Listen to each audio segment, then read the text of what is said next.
2001 திணிவு M capital Mi உடைய சீர்வலையொன்று அதன் நடுப்புள்ளியிலிருந்து விட்டராசு ஒன்றினால் தொங்கவிடப்பட்டுள்ளது. வலையின் இரு முனைகளிலும் M1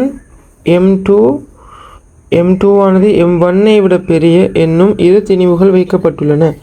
உருவில் காணப்படுகின்றவாறு முனை பியில் வைக்கப்பட்டுள்ள ஆப்பு ஒன்றை கொண்டு வலை கிடையாக பேணப்படுகின்றது. ஆகவே ஆப்பு ஒன்று மூலமாக வலை கிடையாக பேணப்படுகிறது என்று சொன்னால் இந்த விசைகள் தாக்குற விசைகள் எல்லாவற்றின் விளைவாக இந்த ஆப்பின் முனை பற்றி இது என்ன சமநிலையில் காணப்படுது. ஆகவே விட்டராசின் வாசிப்பு யாதுன்னு கேட்காங்க. விட்டராசின் வாசிப்புங்கிறது என்ன? இங்கே காணப்படுற இழுவை டி. ஆகவே இழுவை கோலுக்கு மேல் நோக்கி பிரயோகிக்கப்படுது. ஆகவே மேல் நோக்கி டீயை நாங்கள் குறிப்போம். அதே மாதிரி கீழ் நோக்கி இந்த கோல்ற திணிவு நடுப்புள்ளியில் சீர்வலைங்கிறதால நடுப்புள்ளியில் காணப்படும். அதே மாதிரி M1Gங்கிற திணிவு நிறை விசை கீழ் நோக்கி தாக்கும். இந்த M2Gங்கிறது கீழ் நோக்கி தாக்கும். இங்கே பிங்கிற முடிவிடத்தில் மறுதாக்கத்தை R என்று குறிக்கன். இங்கே நாங்கள் விசை திருப்பம் எடுப்போம். இங்கே எந்த புள்ளி பற்றி விசை திருப்பம் எடுத்தால் எங்களுக்கு கணக்கு செய்கிற ஈஸியாகும். எங்களுக்கு மறுதாக்கம் தெரியாது. ஆகவே மறுதாக்கம் இங்கே வரக்கூடாது. மறுதாக்கம் வரக்கூடாது. இங்கே கேட்டிருக்கிற கேள்வி விட்டராசின் வாசிப்பு. ஆகவே இந்த இழுவை வாசிப்பு பெறப்படணும். ஆகவே மறுதாக்கம் வரக்கூடாதுன்னா அது பற்றி நாங்கள் அந்த புள்ளி பற்றி திருப்பம் எடுத்தோம்டா. அப்போ பி பற்றி நான் திருப்பம் எடுக்க போகிறேன். அப்போ பி பற்றி திருப்பம் எடுக்கும் போது இங்கே எதிரெதிராக இப்போ உதாரணமாக டீங்கிறது என்ன வலஞ்சொலி திசையில் என்ன செய்து திருப்புது பி பற்றி. அதே போல் M1ங்கிறது இடஞ்சொலி திசை, MG கேபிட்டல் MGங்கிறதும் இடஞ்சொலி திசை. ஆகவே வலஞ்சொலி திருப்பங்கள் எல்லாமே இடஞ்சொலி திருப்பங்களை சமன் செய்யும். ஆகவே இங்கே T இன்ட்டு வலஞ்சொலி திருப்பம் என்ன? T வந்துட்டு L/2 நீளத்தை தாக்குது. நாங்கள் மொத்த நீளத்தை இந்த கோல்ற Lன்னு எடுத்தோம்டா. ஆகவே L/2ல தாக்குது. அது சமன் செய்யும் M1Gங்கிறத தர M1G வந்துட்டு L தூரம் ப்ளஸ் அதே சுழிலான் கேபிட்டல் MG இன்ட்டு L/2 தூரத்தை தாக்குது. ஆகவே இங்கே L எல்லாமே விட்டுப்பட இப்போ நான் சமன்பாட்டை 2ஆல் பிரிக்கணும்டா. T சமன் 2M1G ப்ளஸ் கேபிட்டல் MG என்று வரப்போகுது. ஆகவே இந்த G பொமசி எடுத்தால் 2M1 ப்ளஸ் M. ஆன்சர் 4வது. அடுத்த வினா 2003 ABC என்னும் 3 திணிவுகள் உருவில் காணப்படுகின்றவாறு கிடை குறுக்குக்கோள்களிலிருந்து தொங்கவிடப்பட்டுள்ளன. ஒவ்வொரு குறுக்குக்கோளினதும் திணிவு புறக்கணிக்கத்தக்கது. ஏயின் திணிவு 6 கிலோகிராம் எனில் BC ஆகியவற்றின் திணிவுகளை காண சொல்கிறாங்க. இதுக்கு நாங்கள் தியரி கிளாஸில் படித்த ஷார்ட் மெத்தட்லேயே செய்வோம். பாருங்கள், எங்களுக்கு தெரியும். இப்போ இது வந்துட்டு கிடைக்கோள் சமநிலையில் இருக்கணும். இதில் திணிவு புறக்கணிக்கத்தக்கதுன்னு சொன்னால் இந்த முனையில் ஏட வந்துட்டு 6 கிலோகிராம் தராங்க. ஆகவே இது சமநிலையாக இருக்கணும்னா இது பற்றிய திருப்பம் வந்துட்டு எப்படி இருக்கணும்? 0 விலையில் திருப்பம். இந்த ஏ அளவாரதும் இந்த பிசி அளவார இந்த கோள்கள் ஏற்படுத்தப்படுற இந்த வெயிட்டும் இந்த எம்ங்கிற நிறை விசை காரணமாக உள்ள திருப்பமும் சமனாக இருக்கணும். திருப்பம் சமனாக இருக்கணும்னா தெரியும். திருப்பத்துக்கு என்ன சமன்பாடு? டோக் சமன் F/R. ஆகவே விசை செங்குத்து தூரம் இது ரெண்டின் பெருக்கம் வந்துட்டு ஒரு மாறிலி. அப்போ சமனாக காணப்பட்டா இப்போ விசை ஒன்றுக்கு 2 மடங்காக இருக்கின்றார். நாங்கள் இடைப்பட்ட தூரம் 2 மடங்காக குறைச்சோம்னா சரி. இதில் பாருங்கள், இது எக்ஸ் வந்துட்டு இது 3x. ஆகவே 3 மடங்காக இருக்கு. ஆகவே நாங்கள் இங்கே கொடுக்க வேண்டிய நிறை வந்துட்டு இதுக்கு 3M கொடுத்தோம்டா, இதுக்கு எம்ங்கிற நிறை கொடுத்தோம்டா பெருக்கம் சமனாய்க்கும். அதை பற்றி பாருங்கள், இது 6 கிலோகிராம்டா. அப்போ இது எத்தனை இருக்கணும்? இது 2 கிலோகிராம் இருக்கணும். அப்போ பாருங்கள், R இன்டு எக்ஸ் RX என்று வரும். இது 3x இன்டு 2 RX என்று வரும். ஆகவே சமனான விசை திருப்பங்கள் விளங்குதா? ஆகவே இதை நாங்கள் குயிக்காக செய்யலாம். சி இது ரெண்டின் விலையுள் விசை வந்துட்டு எத்தனை? 2 கிலோகிராம்னு வரணும். அப்போ தானே இந்த தொங்க விடப்படுற இலையில் 2 கிலோகிராம்ங்கிற நீவு வரும். ஆகவே பிசி ரெண்டின் கூட்டுத்தொகையும் 2 அறிக்கணும். ஆகவே பிக்கு என்ன நிறை வரும், சிக்கு என்ன நிறை வரும்னு பார்க்குறதுக்கு இங்கே நாங்கள் தூரத்தை பார்ப்போம். இது y, இது 3y. ஆகவே இது 1க்கு 3ங்கிற விகிதத்தில் காணப்படுது. ஆகவே எங்களுக்கு இங்கே திணிவு எப்படி வரும்? 3க்கு 1ங்கிற திணிவாக வரணும். அப்போ தான் பெருக்கம் சமனாக வரும், முறுக்கம் சமனாக வரும், சமநிலை சாத்தியமாகும். ஆகவே மொத்தமாக நான் திணிவை 4 பங்காக பிரிச்சேன்னா 3 பங்கு யாருக்கு போகும்? பிக்கு. ஆகவே 3 தர 2 கிலோகிராம். அதே போல் நான் மொத்த திணிவை 4 பங்காக பிரிச்சேன்னா 1 பங்கு யாருக்கு போகும்? சிக்கு குறுக்க போகும். ஆகவே இது சீர திணிவு, இது பீர திணிவு. ஆக 1.5 இது 0.5 கிலோகிராம். ஆகவே 2வது ஆன்சர். அடுத்த வினா 2007 அளவடைக்கு வரையப்பட்ட F1 தொடக்கம் F8 வரையுள்ள ஒரு தள விசை தொகுதி ஒன்று உருவில் காணப்படுகின்றவாறு ஒரு புள்ளிப்பொருள் ஓவின் மீது தாக்குகின்றது. விலையுள் விசையை பெரும்பாலும் வகை குறிக்கத்தக்க காவி யாது? ஆகவே நாங்கள் இதுக்கு செய்கிற முறை 2 முறை பார்த்தோம். ஒன்று விசை பல்கோணிக்கேறி பார்க்கலாம், இல்லாட்டி விசை இணைகர விதி, அதாவது 2 விசைகளாக இணைகரத்தை பூர்த்தி செய்து விலையுள்களை கண்டு செய்யலும். இதில் F1ங்கிறது F3ங்கிறது ஆப்போசிட்டாக இருக்கிற விசைகள். ஆகவே நாங்கள் இதை நேரடியாக வெட்டேலும். அதாவது F1 வந்துட்டு உதாரணமாக 2 சென்டிமீட்டர் நீளம் என்றால் இது 2 சென்டிமீட்டர் நீளத்தை நாங்கள் F3ல் கழிக்கலும். ஏன் அதில் 2ம் கழிப்பட்டு விளைவிலாக F3 பக்கம் விசை காணப்படுது. ஆகவே இப்போ நாங்கள் F1 வெட்டேலும். சரி, இப்படி நாங்கள் எதிர் பக்கங்களில் காணப்படுற விசைகளை சுருக்குவோம் முதல்ல. ஆகவே இப்போ அடுத்தது F1ஐயும் F5ஐயும் பாருங்கள். F1 வந்துட்டு பெருசாக இருக்கி. ஆகவே F5 சைஸுக்கு நாங்கள் F1 சைஸுக்கு நாங்கள் கீறினோம்டா இப்போ F1ல் வந்துட்டு பேலன்ஸ் மிஞ்ச போது இவ்வளவு. ஆகவே இது இவ்வளோத்தையும் நாங்கள் வெட்டேலும், இதெல்லாம் வெட்டேலும். இப்போ F1 இல்லை, F5ம் கிடையாது. இப்போ பார்ப்போம் F4 F8. இதில் F8 வந்துட்டு மிகவும் பெரியதாக காணப்படுது. ஆகவே F4 சைஸ் ஒன்றுக்கு நான் இங்கே F8 பக்கம் செய்கிறேன், நீட்டுறேன். ஆகவே இங்கே நான் F8 இப்போ F8 இந்த துண்டு போகும், F4 இவ்வளோ துண்டும் போகும். அதே மாதிரி F2 F6 இதை பார்ப்போம். இது 2மே சம நீளங்களில் காணப்படுது. ஆகவே 2மே முழுவதுமாக விலையுள் 0 ஆயிடும். இப்போ விலையுலாக காணப்படுற விசை வந்துட்டு 3 விசைகள் தான். நான் அதை X Y Z என்று எடுக்கேன். பாருங்கள், இதில் நான் இப்போ Z-க்கும் Y-க்கும் விலையுல பார்க்க போகிறேன். ஆகவே Y-க்கு சமாந்தரமாக இங்கே Z-னூடாக இணைகரத்தை பூர்த்தி செய்கிறேன். இப்போ இதர விலையிடங்கள் வரப்போது இந்த மூளை விட்டத்தின் வழியே வரப்போகுது. சரி, இப்போ நான் இந்த விசையை இப்போ வெட்டுடையிலும், Z-ஐயும் வெட்டுடையிலும், Y-ஐயும் வெட்டுடையிலும். இப்போ இந்த இதுக்கும் X-க்கும் நான் என்ன செய்கிறேன், ஒரு இணைகரத்தை பூர்த்தி செய்ய போகிறேன். இதுக்கு பூர்த்தி செஞ்சென்றால் காட்டப்பட்ட விலையில் வந்துட்டு சீனூடாக போகிறத பார்க்கலும். ஆகவே ஆன்சர் வந்துட்டு OCங்கிற திசையாக காணப்படும். 2007 உருவில் காணப்படுகின்றவாறு OA, OB, OC, OD, OE, OF என்னும் ஒரு தள விசைகளின் தொகுதி ஒன்று ஒரு பொருளின் மீது தாக்குகின்றது. பருமன்களுக்கு ஏற்ப OA 2OD ஆகவும் OE 2OB ஆகவும் காணப்படின் பொருளின் மீதுள்ள விலையுள் விசையை கேட்காங்க. ஆகவே OB வந்துட்டு என்னையாம் 2 OBயை சேர்த்து வரதான் OEM. ஆகவே நான் இப்போ இந்த OEயை 2ஆக பிரிக்கணும் என்றால் இது 2ம் எதிரில் தாக்குறதால நான் இந்த எதிர் விசைகளை நான் சமனாகிடும். ஆகவே நான் Bயை வெட்டுறேன். அதுக்கு சமனாக OEயில் Bக்கு சமனான துண்டை வெட்டினா பேலன்ஸ் OE இப்போ மிஞ்ச போகுது. ரைட், இப்போ பார்ப்போம் அடுத்த OD அதே மாதிரி. ஆகவே ODயும் வந்துட்டு OA 2 மடங்கு. ஆக நான் 2ஆக பிரித்து இங்கால ODக்கு சமனாக இங்கால OAல ஒரு துண்டை வெட்டுறேன். இப்போ இதில் வந்துட்டு விலையுள் விசையை நாங்கள் பார்க்கணும். இதில் விலையுள் விசை எப்படி வரும், இணைகர விதியை பூர்த்தி செய்வோம். ஆக நான் இங்கே Fக்கும் Cக்கும் நான் இணைகர விதியை பூர்த்தி செஞ்சேன்டா எப்படி வரும். அப்போ காட்டப்பட்ட விதத்தில் Fக்கும் Cக்கும் விலையுள் பெருமானம் வரும். இதை நான் X என்று எடுக்கேன். இப்போ இந்த Aக்கும் Eக்கும் மிஞ்சிருக்கிற இந்த துண்டோட விலையில் பார்ப்போம். அப்போ இதுக்கு விலையில் வந்துட்டு காட்டப்பட்ட திசையில் வரும். இதை Y எடுக்கன். ஆக இப்போ இந்த Xக்கும் Yக்கும் நான் என்ன செய்ய போகிறேன், இணைகர விதியை பூர்த்தி செய்ய போகிறேன். ஆகவே இங்கே OYக்கு சமனாக OX வழியாக நான் என்ன செய்யணும், ஒரு இணைகரம் ஒன்றை பூர்த்தி செய்யணும். ஆகவே இதர விலையில் பாருங்கள் காட்டப்பட்ட விதத்தில் அமைய போது. ஆகவே இதில் கிட்டத்தட்ட இந்த OFக்கு சார்ந்து காணப்படுது பாருங்கள் விலையில் விசை. ஆகவே விலையில் விசை OFின் திசையின் வழியே காணப்படும். 3வது ஆன்சர்.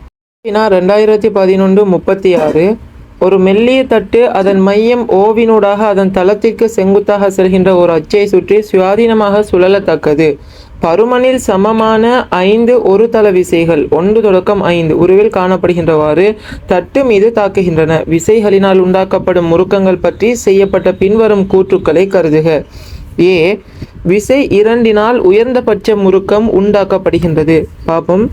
இதில் விசை 2 பாருங்க எங்க இருக்கி, இந்த அறிக்கை இந்த எஃப் ஆனது நாங்கள் திருப்பம் எடுக்கக்கூடிய, அதாவது ஓ பற்றி சுழலப்படுகுது என்று சொல்கிறாங்க. ஆக நாங்கள் இங்கே திருப்பம் எடுக்கிற புள்ளி ஓன்னு சொன்னால் இந்த ஓ பற்றி இது வந்துட்டு எஃப் வந்துட்டு திருப்பம் 0. ஏன் டோக் சமன் எஃப் இன்ட்டு ஆர் என்று வரும். இங்கே செங்குத்து தூரம் கிடையாது, அதாவது அந்த சுழற்சி அச்சினூடாகவே விசை தாக்குவதனால உயர்ந்தபட்ச முறுக்கம் இல்லை, ஆகவும் தாழ்ந்தபட்ச முறுக்கம் 0. பி விலையுள் முறுக்கத்தின் விளைவாக உள்ள தட்டின் சுழற்சி வலஞ்சுழி திசையில் காணப்படும். பார்ப்போம். இதில் எஃப் பாருங்க, எஃப் இந்த எஃப் முதலாவது நம்பர் எஃப்பால் வந்துட்டு இப்போ இந்த ஓவிலிருந்து இந்த எஃப் காணப்படுற இந்த புள்ளியை நாங்கள் இணைச்சோம்டா அதை பற்றி திருப்பம் எடுப்போம். ஆகவே இதுக்கு செங்குத்தாக எஃப் வந்துட்டு ஒரு அப்போ எஃப்ட பெருமானம் மட்டும் வரப்பு, எஃப்ட பிரிச்ச கூறுண்டு வரும் எஃப் கோஸ்டீட்டா. இதே மாதிரி ரெண்டாவதுக்கு பிரிச்ச கூறு வராது 0, இங்கே எஃப் 0 ரெண்டாவதுனால. மூன்றாவது பாருங்க, எஃப் வந்துட்டு ஓவையும் எஃப்ஐயும் இணைக்கிற புள்ளிக்கு செங்குத்தாக எஃப் காணப்படுது, அது எதிர் திசையில் காணப்படுது, அது இடஞ்சுழி திசையில் சுழற்றும் வண்ணமாக காணப்படுது. நாலாவது பாருங்க, நாலாவதையும் நாங்கள் ஓவையும் இணைச்சோம்டா இந்த நாலாவது இந்த ஓவுக்கு செங்குத்தாக விசையில ஒரு கூறு பிரிப்பெடுக்க கூறாக காணப்படுது எஃப் கோஸ்டீட்டா. இதே மாதிரி ஐந்தாவது நாங்கள் பார்த்தோம்னா ஐந்தாவது விசை தாக்குற இந்த புள்ளிக்கு நாங்கள் செங்குத்து அடிச்சோம்னால் இந்த தூரம் ஒன்று வரும். ஆகவே இது வலஞ்சுழி. ஆகவே இங்க பாருங்க 5,4,1ங்கிற 3 விசைகள் வலஞ்சுழி திசையாக திருப்பக்கூடியதாக காணப்படுது. ஆனால் F3 மூன்றாவது விசை மாத்திரம் இடஞ்சுழி திசையாக திருப்புது. ஆகவே விளைவுலாக வலஞ்சுழி திசையாக இருக்கலாம். பி கூற்று சரியாக அமையும். அடுத்த சி விசைகளின் பருமன்கள் 2 மடங்காக்கப்படும் போது முறுக்கத்தின் பருமனும் 2 மடங்காகும். டோக் சமன் என்ன வரும் எஃப் இன்டு ஆர். ஆக டோக் நேர்வி சமன் எஃப், ஆர் மாறாத விடத்து. ஆகவே விசை பருமன் நாங்கள் 2F வைக்கணும்டா டோக் முறுக்கத்தின் பருமனும் 2 மடங்காக மாறும். சி கூற்று சரி. ஆகவே பி சி ஆகியன சரி. 4வது ஆன்சர். ஒரு விஷயம் சொல்கிறேன் பாருங்க, இந்த முதலாவது விசை வந்துட்டு எஃப் வந்துட்டு அதாவது இந்த தூரத்துக்கு மையத்தையும் விசை தாக்குற புள்ளியையும் இணைக்கிற கோட்டுக்கும் செங்குத்தாக காணப்படாததால நாங்கள் செங்குத்தாக பிரிப்பெடுத்தோம். இப்போ செங்குத்து என இது அப்போ இது ஆர் என்று சொல்லலாம். எஃப் கோஸ் டீட்டா இன்டு ஆர் என்று வரும். இது டீட்டாவாக காணப்பட்டால் இது டீட்டா என்று சொன்னால் இந்த விசைட மொத்தமாக நாங்கள் மற்ற பக்கம் எதிர்பக்கத்தை நாங்கள் என்ன செய்யலாம், எஃப் சைன் டீட்டான்னு பிரிப்பெடுக்கலாம். இந்த எஃப் சைன் டீட்டாவானா இந்த எஃப் சைன் டீட்டாங்கிற அடுத்த பிரிச்ச கூறால வந்துட்டு முறுக்கம் நிகழாது. ஏன் அந்த எஃப் சைன் டீட்டா எப்பயும் வந்துட்டு ஓவினூடாக சுழற்சி அச்சான ஓவினூடாகத்தான் செல்லும். இதே போல தான் நாங்கள் 4வதுல எடுக்கிற விசையிட பிரிப்பு எஃப் சைன் டீட்டாவும் என்ன செய்யும், சுழற்சி அச்சினூடாக செல்லும். அப்போ நாங்கள் எடுக்கிற ஏதாவது ஒரு எஃப் கோஸ் டீட்டா செங்குத்தாக எடுத்தோம்னா அதுக்கு எதிராக பிரிப்பெடுக்கிற எஃப் சைன் டீட்டாவானது அந்த சுழற்சி அச்சினூடாக தாக்குற விசையாக காணப்படும். 2011 உருவில் காணப்படுகின்றவாறு ஒரு புள்ளி ஓ குறித்து வெவ்வேறு இடங்களில் இருக்கும் துணிக்கைகள் 1 தொடக்கம் 5 மீது சம பருமனுள்ள 5 ஒரு தள விசைகள் தனித்தனியாக தாக்குகின்றன. புள்ளி ஓ பற்றிய விசையின் முறுக்கத்தின் பருமன் உயர்ந்தபட்சமாக இருக்கும் துணிக்கை. ஓ பற்றிய திருப்பம் எடுக்காங்க. அப்போ ஓ பற்றி சுழற்றுது இந்த எல்லா விசைகளும். இதுக்கு ஓ பற்றி இந்த விசை இந்த முறுக்கத்தின் பருமன் உயர்ந்தபட்சமாக இருக்கும்னு இருக்காங்க. இதில் பாருங்க எங்களுக்கு தெரியும் டோக் சமன் எஃப் இன்டு ஆர்ல டோக் வந்துட்டு கூட காணப்படும். எப்போ விசை கூடினா, ஆனால் இந்த விசை எல்லாமே சமனே. ஆகவே விசையில தங்கியிருக்குமா இல்லை. ஆக எது கூடிய தூரத்தில் தாக்குமோ அதில் டோக் வந்துட்டு எப்படி இருக்கும், அதிகமாக காணப்படும். அடுத்தது இங்கே சம்டைம் பிரிப்படுத்தோம்டா எஃப் கொஸ்டீட்டான்னு சொன்னா அதாவது எஃப் கொஸ்டீட்டான்னு பிரிப்பு எடுக்கிற கோணம் குறைவாக இருக்கணும் அல்லது பிரிப்பு இல்லாமல் இருக்கணும். வந்துட்டு டீட்டா வந்துட்டு 0 இருக்கிற நேரம் தான் என்ன செய்யும், மேக்சிமம் பெருமானம் 1 அடையும். கொஸ் 90 வந்துட்டு என்ன 0 ஆகிடும். ஆகவே இங்கே கொஸ்டீட்டா பிரிப்பெடுக்கிற காரணிகள் வந்தால் அந்த பிரிப்பு இல்லாமல் அதாவது பிரிப்பெடுக்க இல்லாமல் செங்குத்தாகவே அமைகிற விசைகளுக்கு எப்படி இருக்கும், டோக் வந்துட்டு கூட ஆகிக்கும். ஆகவே 2 காரணிகள் தங்கியிருக்கும். ஒன்று கொஸ்டீட்டா டீட்டா பெருமானம் மிச்சம் 0 இருக்கணும் அல்லது ஆர் வந்துட்டு கூடுதலாக காணப்படணும். இதை காட்டுற புள்ளிகள் வந்துட்டு எது என்று பார்ப்போம். இதில் பாருங்கள் முதலாவது வந்துட்டு தூரமாகவும் இருக்கி செங்குத்தாகவும் இருக்கி. ரெண்டாவது வருமா, அதால் முறுக்கம் வராது. ஏன் ஓவின் ஊடாகவே தாக்குது. ஆகவே ரெண்டாவது வராது. மூன்றாவது பாருங்க, தூரம் வந்துட்டு சின்னதாக இருக்கி, அதே போல் எஃப்ட வந்துட்டு செங்குத்தாக பிரித்த கூறொண்டு எடுக்கணும். ஆகவே எஃப் கொஸ்டீட்டாண்டு வரப்போது. இதே மாதிரி நாலாவதுக்கு நீங்கள் பாருங்கள், இணைச்சி பாருங்கள். இதே மாதிரி தூரமும் குறைவாக காணப்படுது. அதே போல் நாங்கள் இதுக்கு செங்குத்து அமைச்சோம் என்றால் செங்குத்து, அதாவது எஃப் கொஸ்டீட்டாங்கிற பெருமானம் ஒன்று வருது. ஆகவே 4ம் வராது, 3ம் வராது. ஐந்தாவது பார்ப்போம். ஐந்தாவதும் தூரம் மிச்சம் சிறியதாக காணப்படுது. அதே போல் இங்கால நாங்கள் பிரிப்பெடுத்தோம்னு சொன்னால் இது டீட்டான்னு சொன்னால் எஃப் கொஸ் டீட்டாங்கிற ஒரு பிரிப்பு ஒன்று வருது. ஆகவே தூரம் சின்னது. இங்கே பாருங்கள், முதலாவதில் தூரமும் பெரிது, அதே மாதிரி பிரிப்பும் இல்லை. டீட்டா வந்துட்டுன்னா பூச்சியம், அதாவது பிரிப்பெடுக்க தேவையில்லை. ஆக இங்கே முதலாவது விசை தான் மிகவும் உயர்ந்தபட்ச முறுக்கத்தை ஏற்படுத்தும். ஒரு முக்கியமான விஷயம்தான், ஒரு புள்ளி ஓ பற்றி ஒரு விசை ஒன்று ஒரு குறிப்பிட்ட கோணத்தில் தாக்குற மாதிரி தராங்க. இப்போ இந்த புள்ளியிலிருந்து எஃப்ங்கிற விசை தாக்குறது தராங்க. இப்போ இதில் பாருங்கள், இந்த 2 புள்ளியையும் இந்த இணைக்கிற கோட்டுக்கு எஃப் செங்குத்தாரிக்கா இல்லை. ஆகவே நாங்கள் என்ன செய்யணும், இந்த எஃப் என்ன செய்யணும், பிரிப்பெடுக்கணும். ஆகவே இதை நான் டீட்டாண்டு எடுத்தேன்டா எஃப் கொஸ் டீட்டாண்டு வரப்போகுது. அதே மாதிரி இதில் அடுத்த பக்கத்தில் என்ன வரும், எஃப் சைன் டீட்டாண்டு வரும். F sign டீட்டாவால் முறுக்கம் உருவாக்கப்படாது. ஓங்கிற புள்ளியினூடாக அந்த விசை போகும். ஆகவே செங்குத்தாக தாக்குற விசை எஃப் கொஸ் டீட்டா. ஆகவே இங்கே டோக் சமன் என்னென்று வரும், எஃப் கொஸ் டீட்டா இன்ட்டு இந்த நீளம் 6 வரும். வழங்குதா? இது ஒரு முறை. ஆனால் இதுக்கு பதிலாக நாங்கள் இன்னும் ஒரு முறையை ஃபாலோ பண்ணலாம். என்னென்றா, இந்த விசை இருக்குதானே, இந்த விசை வந்துட்டு பருமன் இவ்வளவு தான், பருமன் இவ்வளோ அம்புக்குறி தான். ஆனால் திசையை நான் இந்த நீட்டலாம் இல்லையா? அப்போ திசை வந்துட்டு நான் எவ்வளவும் நீளத்தாலையும் காட்டியலும், ஆனால் பருமன் இவ்வளவு தான். அப்போ புள்ளிக்கோடு வழியாக நான் அதில் திசையை நீட்டினேன் என்றால், இப்போ பாருங்கள், இந்த ஓவிலிருந்து இந்த எஃப்ட திசைக்கு நான் செங்குத்து அடிக்கேன். அதாவது இப்போ நான் அந்த 6 அழிக்கிட்டு இப்போ பாருங்கள், நான் ஓட திசைக்கு செங்குத்து அடிக்கேன். இப்போ இந்த செங்குத்து தூரம் 6 என்றால் இந்த செங்குத்து தூரத்தால் எஃப் காட்டப்படுதுன்னு எடுக்கலாமா இல்லையா? இப்போ நான் டோக்குக்கு சமன்பாடு எஃப் இன்ட்டு இந்த R1 என்று செல்லலாமா இல்லையா? ஆகவே நான் இந்த 2 வழியில் சென்னாலும் 2 பெருமானமும் உண்டாகத்தான் இருக்கும். ரெண்டுமே ஒரே முறை தான். ஆகவே நான் இங்கே கேள்வியில் பாருங்கள், இங்கே நான் விசைக்கு நான் இங்கே பிரிப்படுத்து என்று சொல்லி நான் கஷ்டப்படுறதை விட நான் என்ன செய்யலாம், இந்த விசையை நான் இப்படி நீட்டலாம். அதே மாதிரி இந்த விசையை நீட்டினால் எப்படி, இந்த விசையை நீட்டு. இப்போ ஒவ்வொரு விசையை நீட்டின விசைகளுக்கு நான் செங்குத்து அடிக்கணும். பாருங்கள், இதில் இந்த எஃப்க்கு நான் செங்குத்து அடிக்கணுன்னா இப்படி வரப்பு. 2வது விசைக்கு செங்குத்து அடிக்கணுன்னா இவ்வளோ வரும். 3வது விசைக்கு நான் செங்குத்து அடிக்கேன்டா பாருங்கள், 3வது விசைக்கு செங்குத்து அடிக்கணுன்னா இவ்வளோ வரும். 4வது விசையோட திசை இவ்வளவு. சரி, இது 4வது விசைக்கு செங்குத்து, இது 3வது விசைக்கு, இது முதலாவது விசை. அதே மாதிரி 5வது விசைக்கு செங்குத்து அடிக்கணும் எப்படி வரும், இது சர்வசமனான விசையிட பருமன்கள். அப்போ விசையிட பருமன்கள் சமனாக இருக்குன்னு சொன்னால், அப்போ இங்கே செங்குத்து தூரம் எதுக்கு கூட வருது ஆக பாருங்கள். ஆகவே எஃப் இன்டு ஆர் என்று எடுத்தோம் என்றால் டோக் சமன் எஃப் இன்டு ஆர். நாங்கள் இப்போ கொஸ்டிட்டாலாம் போட்டு கஷ்டப்பட தேவையில்லை. ஆகவே எஃப் இன்டு ஆர்னு எடுத்தோம் என்றால் அப்போ ஆர் கூடினது எதுவோ அதுக்கு வந்துட்டு என்ன டோக் கூட இருக்கும். ஆகவே இதில் ஆர் கூடினது எது, முதலாவது விசைக்குரிய ஆர் கூட, முதலாவது விசைக்குரிய ஆர் கூட. ஆகவே முதலாவது ஆன்சர் ஆகி. அடுத்த வினா 2013-34. அலகு நீளத்திற்கு சர்வசமனான திணிவுள்ள L1, L2, L3, L4 என்னும் நீளங்களை உடைய 4 மெல்லிய சீரான கோள்களான ஒரு தள கட்டமைப்பு உருவில் காணப்படுகின்றவாறு ஒரு கிடைப்பரப்புடன் புள்ளி ஓவில் நிலைக்குத்தாக நிலைப்படுத்தப்பட்டுள்ளது. ஓவில் கோள்கள் காரணமாக உள்ள விலையுள் முறுக்குதிறன் பூச்சியமாக இருப்பதற்கு, கோள்கள் காரணமான திருப்புதிறன் பூச்சியமாக இருக்கணும்டா. இப்போ ஓ பற்றி எந்த கோள்களும் இந்த கோள் தொகுதி முழுவதும் சொல்லக்கூடாது.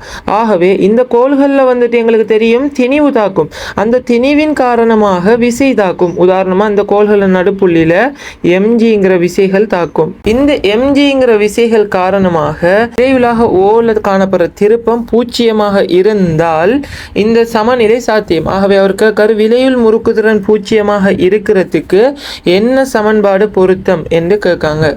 இப்போ பாருங்க, உதாரணமாக அந்த L1ங்கிற கோல் எடுத்தோம்னா L1 கிடையாக எத்தனை பாக்ஸ் காட்டப்பட்டிருக்குது, 4 பாக்ஸ் நீளத்துக்கு காட்டப்பட்டிருக்கு. ஆகவே இதில் 2வது பாக்ஸுங்கிற இந்த புள்ளியில் அதில் எம்ஜி தாக்கும். ஆகவே நான் அதில் எம்ஜி வந்துட்டு இங்கே குறிப்பேன். இப்போ அந்த எம்ஜிட திசையை நீங்கள் நீட்டுங்க. நான் ஏற்கனவே சொன்ன மாதிரி நாங்கள் செங்குத்து வரக்கூடாண்டா அந்த ஓ பற்றி இந்த விசையிட திசையை நாங்கள் நீட்டினோம்டா அதுக்கு செங்குத்து தூரம் எத்தனை? இது 2. ஆகவே இந்த எம்ஜிங்கிறது 2 தூரம் காட்டுது. ஆகவே இந்த கோல்ற நீளம், நான் இப்போ இந்த கோல் வந்துட்டு அலகு நீளத்துக்கு எம்ஜி திணிவு இருக்குன்னு சொன்னால் இதில் மொத்த நீளத்துக்கான திணிவு எம்ஜி L1 என்று வரும். சரி, இப்படி நான் இப்போ L2ங்கிற கோலை பாருங்கள். இது மொத்தமாக கிடையாக எவ்வளோ நீளத்துக்கு காட்டப்படுது? மொத்தம் 3 வரைக்கும் கிடை நீளம் காட்டப்படுது. ஆகவே 3ன்னு சொன்னால் இதில் சரியாக 1.5 இந்த இடத்துல நான் அடிக்கிற புள்ளி வந்துட்டு எம்ஜி தாக்குற அந்த புள்ளியாக காணப்படும்.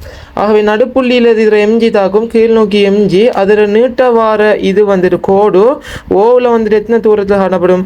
1.5 ங்கிற செங்குத்து தூரத்தை அமைக்க போகுது. ஆகவே இதில் செங்குத்து தூரம் அப்போ எம்ஜிங்கிற விசையிட திசையை நான் நீட்டுறேன். அப்படி நீட்டினா அது ஓங்கிற புள்ளியிலேருந்து செங்குத்து தூரம் 1.5 அமைக்குது.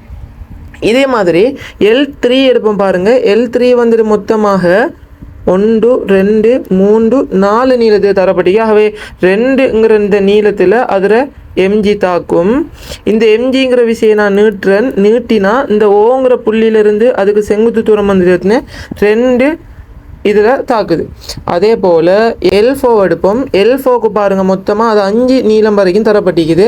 ஆகவே 5ன்னா 2.5 2.5ங்கிற இந்த புள்ளி தான் நடுப்புள்ளி தாக்குற இதாகிக்கும். இதில் எம்ஜி தாக்கப்போது இந்த எம்ஜிங்கிற விசை செங்குத்து ஓக்கு செங்குத்து வந்துட்டு 2.5ங்கிறத அடைக்க போகுது. இங்கே சமநிலை சாத்தியம் ஓல சமநிலை விளைவு முறுக்கம் 0 அல்லது சமநிலையாக இருக்கணும்னு சொன்னால் இங்கால தாக்குற எல்லா இடஞ்சொலி திருப்பங்களும் இங்கால தாக்குற எல்லா வலஞ்சொலி திருப்பங்களும் சமன் செய்தா சரி. ஆகவே மொத்த இடஞ்சொலி திருப்பம் சமன் மொத்த வலஞ்சொலி திருப்பம். ஆக இடஞ்சொலி திருப்பங்கள் வந்துட்டு என்னென்ன வரும்? எம்ஜி இன்டூ, ஆகவே இது நீளம் L4 அலகு நீள திணிவு தான் நான் எம்ஜின்னு எடுத்தால் L4ங்கிற நீளம் வரைக்கும் காணப்படும். எம்ஜி இன்டூ L4 தர எவ்வளோ தூரத்துக்கு காணப்படுது? L4 2.5 சக எம்ஜி L3 இன்டூ அது 2 சென்டிமீட்டர் தூரத்தில் தாக்குது. இவ்வளவும் சமன் எம்ஜி L1 வந்துட்டு 2 சென்டிமீட்டர் தூரத்தில் ப்ளஸ் எம்ஜி L2ங்கிறது 1.5 சென்டிமீட்டர் தூரத்தில். ஆக இதை சுருக்கின என்னென்னு வரும்? எம்ஜி எல்லாம் பெய்த்துரும். ஆகவே 2.5 L4 ப்ளஸ் 2 L3 சமன் 2 L1 ப்ளஸ் 1.5 L2. இந்த ஆன்சரை தரக்கூடியது எது? 2வது ஆன்சர். பொருள் ஒன்று தராங்க. இந்த பொருளோட மையம் இந்த அறிக்கை, இந்த மையத்தில் இருந்து இப்படி ஒரு விசை ஒன்று தாக்குதுன்னு தராங்க. இப்போ இந்த மையத்தில் தாக்குற இந்த விசையை நாங்கள் என்ன செய்யணும்? இதுக்கு செங்குத்து தூரம் பார்க்குறதுக்கு நாங்கள் என்ன செய்யலாம்? இந்த விசையை நீட்டு. இந்த விசை எங்கே? இப்படி ஒரு நேர்கோட்டிலேருந்து வர மாதிரி தானே. பருமன் தான் இங்கேருந்து இங்கே ஸ்டார்ட் ஆகுது முடியுது. ஆகவே எவ்வளவு தான் பருமன், ஆனால் விசை வந்துட்டு திசை வந்துட்டு எப்படி? இந்த திசை. ஆகவே நான் திசையை எவ்வளவு நீட்டலாம் தானே. ஆக இப்போ நான் திசையை நீட்டிட்டேன். இப்போ பாருங்கள் இந்த மையத்திலிருந்து நான் இந்த இதுக்கு செங்குத்து அமைக்கேன். ஆகவே இதான் என்ன? செங்குத்து தூரம் ஆர். வழங்குதா? அப்படி இல்லை நான் இந்த விசைட அடியைத்தான் இந்த புள்ளியை அடுப்பேன்னு சொன்னால் என்ன செய்யணும்? நான் இந்த விசைட அடியில் புள்ளியை நான் இணைச்சேன்டா இப்போ நான் இந்த நான் இணைச்ச கோட்டுக்கு செங்குத்தாக என்ன செய்யணும்? இந்த விசையை பிரிப்பெடுக்கணும். அப்போ ஏதாவது ஒரு வேலை நான் செய்யணும். சரி, எப்படியோ இங்கே தாக்குற விசையும் இந்த தூரமும் வந்துட்டு செங்குத்தாக காணப்படணும். அதான் இந்த தேவை. அடுத்த வினா 2013-26 இரு சர்வசம கயிறுகளினால் கிடையாக தொங்கவிடப்பட்டுள்ள ஒரு சீரான கவிமரத்தின் மீது நிற்கும் 60 கிலோகிராம் திணிவுள்ள மனிதன் 60 கிலோகிராம் திணிவுள்ள மனிதன் ஒருவன் ஒரு சுவரில் தீந்தையை பூசுகின்றான். கைமரத்தின் திணிவு 20 கிலோகிராம் ஆகும். மனிதன் பாதுகாப்பாக ஏக்கும் பிக்கும் இடையே செல்லத்தக்க ஒவ்வொரு கயிறும் தாங்க வேண்டிய குறைந்தபட்ச இழுவை யாது? அப்போ குறைந்தபட்ச இழுவைன்னு கேட்கார். உயர்ந்தபட்ச இழுவை என்று சொன்னால் நாங்கள் வேண்டிய இழுவையை நாங்கள் பெருமானது சொல்லலும் முடிவெளி வரைக்கும். ஏன் அது எல்லாமே அவரை தாங்க தான் போதும். மினிமம் எவ்வளவு விசையை அந்த இலை வந்துட்டு தாங்க வேண்டும் என்று பார்ப்போம். உங்களுக்கு தெரியும் கைமரத்திர திணிவு 20 கிலோகிராம் அப்படின்னா 200 நியூட்டன். அது சரியா நடுப்புள்ளியில் காணப்படும். அதன் விளைவாக கயிறு வந்துட்டு தாங்கும் வந்துட்டு எவ்வளவு? 100 நியூட்டனை தாங்கும். உதாரணமாக 100 நியூட்டனை தாங்கும். இப்போ நான் செல்றேன் பாருங்கள். இந்த மனிதன் வந்துட்டு சரியாக நடுப்புள்ளியில் காணப்பட்டானுண்டா அவனுக்கும் இதே மாதிரி தான் நிகழும். அப்போ மனிதன் 60 கிலோகிராம்டா 600 நியூட்டன் நிறை விசை வந்துட்டு என்ன செய்யும், இங்கால ஏபிக்கு சமனாக பிரியப்படும். உதாரணமாக இந்த மனிதன் ஏ நோக்கி இயங்குறாருன்னு வைப்போம். அப்போ ஏ நோக்கி இயங்கினாருந்தா இப்போ ஏ பக்கத்தால் வந்துட்டு இங்கால தூரம் குறை, இங்கால பி பக்கம் தூரம் கூட. ஆகவே தூரம் கூடங்கிறதால இவர் நிறை விசை 600 நியூட்டனும் சமநிலைக்காக யாருக்கு கூட போகும், ஏ பக்கமாக கூடுதலாக போகும், பி பக்கமாக எப்படிக்கும் குறைய போகும். ஏன் கூட போகும்டா இங்கால தூரம் குறையுது பாருங்க. ஆகவே எங்களுக்கு தெரியும் இந்த சமநிலைக்கு இந்த கிடையாக உள்ள இந்த கைமரத்தின் சமநிலைக்கு நாங்கள் அந்த மனிதன் நிற்கிற அந்த புள்ளி பற்றி நாங்கள் திருப்பம் எடுத்தோம்டா இவன்ற நிறை விசை அந்த 600 நியூட்டன் காரணமாக இது பெற்றுக்கொள்கிற அந்த F1 இதை F2 எடுத்தோம்னா அந்த ரெண்டு சைடையும் இது ரெண்டால் ஏற்படுத்தப்படுற திருப்பம் எப்படி இருக்கணும், பூஜ்ஜியமாக இருக்கணும். பூஜ்ஜியமாக இருக்கணும்னு சொன்னால் F1 F2ங்கிறது எதிரெதிர் சுழற்சிங்கிறதால ரெண்டோட திருப்பம் வந்து எப்படி இருக்கணும், சமனாக காணப்படணும். அப்படின்னா F1 இன்ட்டு R1ம் F2 இன்ட்டு R2ம் எப்படி இருக்கணும், சமனாக இருக்கணும்னு சொன்னால் இங்கே R2 நீளம் கூடியதாக காணப்பட்டால் F2 என்ன செய்யும், குறைவடையும். ஆக F1 இங்கே கூடும். இப்போ பாருங்க ஏயை நோக்கி நெருங்க ஏயில காணப்படுற இழுவை வந்துட்டு என்ன செய்யும், கூடிக்கொண்டு போய் எவ்வளத்த மேக்சிமம் இழுவை வந்துட்டு வரும். ஆக மேக்சிமம் இழுவை வரும் வந்துட்டு ஏங்கிற புள்ளியிலேயே தானத்திலேயே காணப்பட்டாருந்தால் அவர் முழு நிறைவு செய்யும் இங்கால தான் தாக்கப்போது. ஆகவே இதுதான் வந்துட்டு என்ன, ஆக மேக்சிமம் இழுவை கயிறு பெற்றுக்கொள்ளக்கூடிய இழுவை அறிக்க போகுது.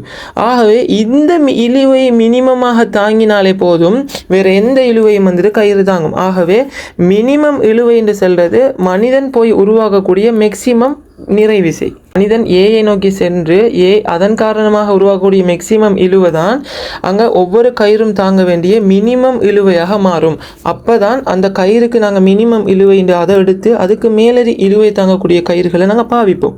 விளங்குதா? ரைட். ஆகவே இப்போ நாங்கள் இந்த கணக்குக்கு இந்த கேள்விக்கு நாங்கள் செஞ்சோம்டா இந்த கேள்விக்கு செய்யவும் தேவையில்லை. நாங்கள் ஏற்கனவே விட கண்டுட்டோம். மனிதன் நிறை அங்கே ஏழை கூட்டல் 600 நியூட்டன், காலத்தின் நிறை 200 நியூட்டன் பிரிஞ்சு 100 போகும். ஆகவே ஏங்கிற முடிவிடத்தில் மாத்திரம் 100 + 600 700 நியூட்டன் விசை தாக்கும். இருந்தாலும் நாங்கள் செய்வோம். நிறை விசை வந்துட்டு 200 நியூட்டன். இப்போ மனிதன் வந்துட்டு ஏயில் காணப்படும் போது உள்ள இழுவையை பார்ப்போம். அப்போ ஏயில் இருக்கும் போது இவர நிறை வந்துட்டு 600 நியூட்டன் இந்த பக்கம் தாக்கும். அதனால் இங்கால பக்கம் வர இழுவை வந்துட்டு நினைக்கும் T1, இங்கால வர இழுவை வந்துட்டு T2. இப்போ இந்த T1 விட T2 பெரியதாக இருக்கும். இதான் T2 அதாவது இழுவையோட மேக்சிமம் பெருமானமாக இருக்கும். ஆகவே இதை நாங்கள் மினிமம் எடுத்தோம்னா அதை விட கோடியை தாங்கக்கூடிய கயிறை போடுவோம். ஆகவே இப்போ T மினிமம் குறைந்தபட்ச இழுவைங்கிறது தாங்க வேண்டிய குறைந்தபட்ச இழுவைங்கிறது அது பெற்றுக்கொள்ளும் உயர்ந்தபட்ச இழுவையாக இருக்கும்.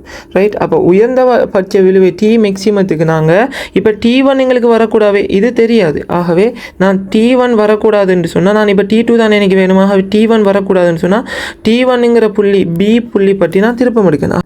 பி பற்றி திருப்பம் எடுத்தனுண்டா இதில் T2ங்கிறது வலஞ்சுழியாக திருப்பப்போது 600 நியூட்டனும் 200 நியூட்டனும் இடஞ்சுழியாக திருப்பப்போது.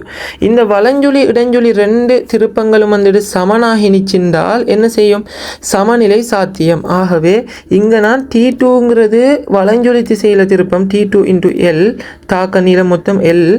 அதே போல் சமன் பியிலிருந்து பாருங்கள் இடஞ்சுழியாக திருப்புறது என்ன, 600 நியூட்டன் இது L தூரத்தில் தாக்குது. அதே போல் 200 நியூட்டன் வந்துட்டு L/2ல் தாக்குது. இது சமப்படுத்தினால சரி L எல்லாமே விட்டுப்பட 200 100 ஆகும். ஆகவே T2 சமன் என்ன, 700 நியூட்டன். தரப்பட்டதில் 4வது ஆன்சர். இது நாங்கள் ஆல்ரெடி எடுத்துட்டோம், இருந்தும் செஞ்சு பார்த்திக்கோம். அடுத்தது 2014 ஒரு XY ஆள்கூட்டு தொகுதியின் உற்பத்தி ஓவில் உள்ள ஒரு துணிக்கை மீது 20 நியூட்டன் 40 வர்க்கமூலம் 2 நியூட்டன் 30 வர்க்கமூலம் 2 நியூட்டன் என்னும் 3 ஒரு தள விசைகள் உருவில் காணப்படுகின்றவாறு தாக்கினால் துணிக்கையை நிலையாக வைத்திருக்க தேவையான விசையை வகை குறிக்கும் காவி. இதை நாங்கள் விசை இணைகர விதியை வச்சும் செய்யலாம். இங்கே எங்களுக்கு தரவுகள் தரப்பட்டிருக்கிறதால தரவுகளை வச்சும் செய்யலாம். எங்களுக்கு பாருங்கள் எஃப்ங்கிற விசைக்கு நாங்கள் கொஸ்டீட்டா பிரிப்படுத்தோம்னா பாருங்கள் இந்த 40 வர்க்கமூலம் 2. இப்போ இதில் விலையில் விசையை நாங்கள் காண்றதுக்கு இந்த குறிப்பிட்ட கோணத்தில் தாக்குற விசைகளை நான் பிரிப்படுத்து நிலைக்குத்து கிடை விசைகளாக மாற்றினண்டா சரி. இப்போ நான் அந்த 40 வர்க்கமூலம் 2 கோணத்தில் தாக்குறது நான் நிலைக்குத்து கூறாக மாற்றினண்டா அப்போ 40 cos 40 நிலைக்குத்தாக பிரிப்படுத்தினா 40 வர்க்கமூலம் 2 cos 45 வரப்போகுது. cos 45 என்ன 1 வர்க்கமூலம் 2 வரும். ஆகவே வர்க்கமூலம் 2 மட்டுப்பட்டால் 40ங்கிற நியூட்டன். இதே போல தான் இங்கால sin 45 1 வர்க்கமூலம் 2ங்கிறதால சைன் பக்கம் பிரித்தாலும் நாங்கள் இதே 40 நியூட்டன் விசை தான் வரும். விளங்குதா? நான் ஏற்கனவே சொன்ன மாதிரி நாங்கள் தியரி கிளாஸில் படித்த மாதிரி 2 சமனான விசைகள் 40 செங்குத்தாக தாக்கினா அதில் விலையில் வந்துட்டு 40 வர்க்கமூலம் 2 வருங்கிறது. விளங்குதா? ஆகவே இப்போ பாருங்கள், இந்த 30 வர்க்கமூலம் 2 நியூட்டன் அப்படி சொல்லலாம். 30 நியூட்டன் என்றும் இங்கால பக்கம் 30 நியூட்டன் என்றும் சொல்லலாம். விளங்குதா? ஆகவே இப்போ நான் எல்லா விசைகளும் கிடை நிலைக்குத்தாக மாறிட்டு இப்போ பாருங்கள், நிலைக்குத்தாக இருக்கிற விலையில் வந்துட்டு 60, கிடையாக இருக்கிற இங்கால பக்கம் இருக்கிற நியூட்டன் 30 சக 40 அப்போ 70, கீழ் நோக்கி தாக்குறது எவ்வளவு 30. ஆகவே கீழ்குத்தான விசைகள் விலையில் வந்துட்டு 60 30 முண்டால் இப்போ மேல் நோக்கி 30ங்கிறது தான் விலையில். இப்போ 30க்கும் 70க்கும் விலையில் பார்த்தோம் என்று சொன்னால் எப்படி வரும்? ஆகவே இது வந்துட்டு ஒவ்வொரு 10 நியூட்டன் ஒரு பாக்ஸில் வர மாதிரி குறிக்கப்பட்டிருக்கு பாருங்கள் தரவுகள். ஆகவே நான் இப்போ 30 நியூட்டனுக்கு ஒரு பாக்ஸ் ஒன்று குறிக்கேன், 3 பாக்ஸில் குறிக்கேன். 70 நியூட்டனுக்கு நான் 7 பாக்ஸ் வர மாதிரி குறிக்கேன். இப்போ இது 2 விலையில் பாருங்கள், நான் இணைகரம் ஒன்றை பூர்த்தி செஞ்சேன்டா அப்படின்னா செவ்வாகமாக வரப்போது. இப்போ இணைகரத்தை பூர்த்தி செஞ்சேன்டா வரக்கூடிய விசை வந்துட்டு எப்படி வரும்? காட்டப்பட்ட திசையில் வரும். இப்போ எங்களுக்கு கேள்வி கேட்காங்க, தாக்கினால் துணிக்கு நிலையாக வைத்திருக்க தேவையான விசையை தாக்கும் காவி. ஆகவே நிலையாக வைத்திருக்கோம்னா நாங்கள் இந்த விசை விலையில் விசைக்கு சமனாகவும் எதிராகவும் என்ன செய்யணும்? நாங்கள் விசை ஒன்று பிரிவு வைக்கணும். ஆகவே இங்கே வந்துட்டு என்னென்று வரும்? -30 ஒரு விசை தாக்கும் கீழ் நோக்கி. அடுத்து -70 இதை காட்டுற கிராஃபை நாங்கள் வரைஞ்சோம்னா அப்படி வரும். அப்போ 7 சதுர பொட்டி வரும். ஆகவே பியில் போய் முடியுது பாருங்கள். ஆகவே OBயை இணைக்கிற அந்த கோட்டின் வழியே விலையில் விசை காணப்படணும். ஆகவே ஆன்சர் OBயாக இருக்கும். அடுத்த கேள்வி 2016-29 உருவில் காணப்பட்டுள்ளவாறு M1 M2 என்னும் திணிவுகளை உடைய இரு பிள்ளைகள் புவியீர்ப்பு மையம் ஓவில் சமன் செய்யும் ஓர் சீரான கோளின் மீது 40 நிற்கின்றார்கள். 40 சமநிலையில் நிற்கின்றார்கள். சமநிலையில் நிற்காங்கன்னா இவர் M1னால M1Gங்கிற ஒரு நிறைவிசை தாக்கும், இது M2Gங்கிற நிறைவிசை ஒன்று தாக்கும். ஆகவே அதுக்கு ஏற்ற மாதிரி நிறைவிசைகளோட பெருமானங்களுக்கு ஏற்ற மாதிரி இங்கே R2 இங்கே R1ங்கிற கேப்பில் காணப்படுறாங்க. இதில் பாருங்கள், R1ங்கிறது பெரிதாக காணப்படுறதால இந்த M1G நிறை குறைவாக இருக்கணும். இந்த பிள்ளை நிறை கூடின பிள்ளையாக இருக்கணும். விளங்குதா? இப்போ பார்ப்போம். அதன் பின்னர் கோளின் கிடை சமநிலையை பேணிக்கொண்டு அவர்கள் கோளின் மீது முறையே V1 V2 என்னும் மாறா வேகங்களுடன் மாறா கதிகளில் ஒரே வேளையில் இயங்கத் தொடங்குகின்றனர். இரு பிள்ளைகளினதும் இயக்கங்கள் பற்றிய பின்வரும் கூற்றுக்களை கருதுக. யாதாயினும் ஒரு நேரம் Tயில் 40ஐ பேணுவதற்கு, ஆகவே எல்லா நேரத்திலையும் சமநிலையை பேணணும்னு சொன்னால் இவங்க எப்படி என்ன வேகத்தில் ஓடினா இப்போ சமநிலையை பேணுவாங்கங்கிறது தான் இங்கே கேள்வி. ஆகவே அவர்கள் எப்போதும் எதிர் திசைகளில் இயங்க வேண்டும். அது சரியா? ஏன் இப்போ பாருங்கள், இவங்க வந்துட்டு ஒரே திசையில் இயங்கினால் இப்போ R1ங்கிற தூரம் குறையும். இவர் அதே திசையில் இயங்கினாருண்டா R2ங்கிற தூரம் கூடும். எங்களுக்கு சமநிலையில் வச்சுக்காது சாத்தியமா? இல்லை. ஏன்? ஏற்கனவே M2G வந்துட்டு கூடிய திணிவோ, ஆகவே தூரமும் கூட கூட அப்போ என்ன செய்யும்? திருப்பம் இங்கால சைடுக்கு M2 பக்கமாக கூடும். ஆகவே விளைவுலாக சமநிலை சாத்தியமாகாது. எதிர் திசையில் ஓடும்போது இப்போ எதிர் திசைகளில் வேகம் போனிச்சுன்னா R1ம் குறையும், R2வும் குறையும். ஆகவே சமநிலை சாத்தியமா? இப்போ நாங்கள் அந்த சமநிலைக்கு நாங்கள் சமன்பாடு போடலாம். O பற்றி திருப்பம் எடுத்தால் M1G × R1ம் M2G × R2வும் சமனாகிக்கணும். இதானே இங்கே சமநிலை சாத்தியமாகிறதுக்கான நிபந்தனை. ஆகவே இவங்க எதிரெதிர் திசைகளை ஓடினா R1ம் குறைவடையும், அதே போல் R2வும் குறைவடையும். விளைவுலாக சமநிலை பாதிக்கப்படாது. அப்போ ஏ கூற்று சரி. அவர்கள் தமது மொத்த ஏகபரிமாண உந்தத்தை ஒருபோதும் 0க்கு சமமாக பேணிக்கொண்டு இயங்க வேண்டும். ஏகபரிமாண உந்தம் 0க்கு சமனாக இருக்கணும் என்று சொன்னால் பாருங்கள், இவங்க ஏகபரிமாண உந்தம்ங்கிறது M1 V1 நீங்கள் இதுக்கு பிறகு படிக்க போகிறீங்க. உந்தம்ங்கிறது திணிவு தர வேகம். ஒரு பொருள் இயங்கினா, திணிவுடைய பொருள் இயங்கினா அதில் திணிவு தர வேகம் தான் உந்தத்தை தரும். அப்போ M1 V1 = M2 V2 என்று சமமாக பேணிக்கொண்டு இயங்கணுமா? சமனாக பேணினா பாருங்கள், இப்போ M1 கூடினது திணிவு, M1ங்கிற திணிவு குறைஞ்ச திணிவு, அதனால தான் R1 அதுக்கு பெருசாக இருக்கு. M2ங்கிற திணிவு கூடிய திணிவு, அதனால தான் அதுக்கு R2 சிறியதாக காணப்படுது. ஆகவே இங்கே பார்ப்போம், M1 குறைஞ்சது, ஆகவே வேகம் கூட வரும். M2 கூட, ஆகவே வேகம் குறைய வரும். வேகம் மாறி கூடி குறைய வந்தால் சமநிலை சாத்தியமா? இல்லை. எங்களுக்கு ஒரே நேரத்துக்கு அவர் நெருங்குற நேரங்கள் சமனாக இருக்கணும். ஆகவே நெருங்குற நேரங்கள் சமனாக இருக்கணும் என்று சொன்னால் எங்களுக்கு நெருங்குற வேகத்தின் பருமனும் ரெண்டு வரையும் சமனாக இருக்கணும். ஆகவே இங்கே ரெண்டு பேரும் வேறு வேறு வேகங்கள் வரும். ஒரே உந்தத்தை பேணினாங்கன்னா வேறு வேறு வேகங்கள் வரும். ஆகவே பி கூற்று பிழையானது. இவர் உண்மையாக V1ங்கிற வேகத்தில் இயங்குறாருண்டா இவர் V2ங்கிற வேகத்தில் இயங்குறாருன்னு சொன்னால் இங்கே M1 × V1 சமன் M2 × V2ங்கிற உந்தம் வந்துட்டு காக்கப்படும் விதம், அதாவது ரெண்டு வர விலையில் உந்தமும் மொத்த உந்தமும் பூச்சியமாக காணப்படும் வகையில் தான் இவங்க இயங்கணும். அப்போ தான் பாருங்கள் சமன்பாடு கிஞ்சால Vங்கிறது என்ன? வேகத்தில் பருமன். ஆகவே இவங்க கடக்கிற தூரம் R1. இப்போ V1 R1 நேரம், ஒரே நேரம் தான் இரண்டு வரும் கடக்கிறது கிடைக்க போகுது. ஆகவே நான் இப்போ செல்லலாம். ஒரே உந்தம் என்று சொன்னால் ஒரே M × M1 இப்போ S1 அதாவது R1 × T சமன் M2 × R2 × T வரும். T வெட்டுப்பட்டு போயிடும். ஆகவே இப்போ இருந்தால் தான் வந்துடுங்க M1 R1 M2 R2ங்கிற விகிதம் மாறிலியாக வாரது தான் இங்கே வர திருப்பம். விளங்குதா? ஆகவே இங்கே மொத்த உந்தம் ஏகபரிமாண உந்தத்தை காக்கிற விதத்தில் தான் இவங்களோட இயக்கம் காணப்படும். ஆகவே பி கூற்று சரியானது. உங்களுக்கு இந்த நிலைமை தெளிவாக விளங்கணும்டா இதை பாருங்கள். காரணமாக இவர் M1G இவர் M2Gங்கிற இவரை M1 பெரிதுங்கிறதால 4 சென்டிமீட்டரும் இது 10 சென்டிமீட்டரும் எடுப்போம் இந்த நீளம். ஆக இப்போ வந்துட்டு இவர் ரெண்டோரும் அவங்கள நோக்கி சமனான வேகத்தில் ஓடினாங்கண்டா சமனான வேகத்தில் இந்த வேகம் குறையும். ஆக இவர் 2 சென்டிமீட்டர் இவர் குறைச்சாருண்டா இவர வேகத்தை, இவர் வந்துட்டு என்ன செய்வார் 2 சென்டிமீட்டர், அப்போ 8 சென்டிமீட்டர் வரும். இது அதே விகிதமா? இல்லை. 4க்கு 10ங்கிற விகிதம்ங்கிறது 2க்கு 5ங்கிறது, இது 1க்கு 4ங்கிற விகிதம் மாறுது தானே. ஆகவே சமநிலை சாத்தியம் இல்லை.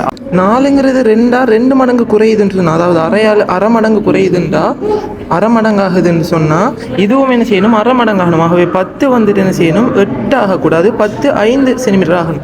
அப்போ தான் சமநிலை சாத்தியம். ஆகவே இங்கே மடங்குகளால் தான் குறையணுமே தவிர, அதாவது வேகங்கள் வந்துட்டு திணிவு விகிதங்களுக்கு ஏற்ற மாதிரி தான் குறையணுமே தவிர மாறணுமே தவிர, அதனால தான் அந்த வேகங்கள் மாறுறது V1/V2ங்கிறது M2/M1 என்று வரும். அதாவது உந்தம் காக்கப்படுற விதமாக அல்லது திருப்பம் காக்கப்படுற விதமாக அந்த V1 நாங்கள் R1ன்னு சொல்லலாம், இது R2ன்னு சொல்லலாம். ஒரு பிள்ளை O பற்றி உண்டாக்கும் திருப்பம் மற்றைய பிள்ளை O பற்றி உண்டாக்கும் திருப்பத்திற்கு எப்போதும் சமனாகவும் எதிராகவும் இருக்குமாறு அவர்கள் இயங்க வேண்டும். அப்பந்தான் தான் சமநிலை சாத்தியம். ஆகவே C கூற்றும் சரியானது. ஆகவே 3 கூற்றுகளும் சரியானது. ஆன்சர் ABC எல்லாம் உண்மையானவை. 5வது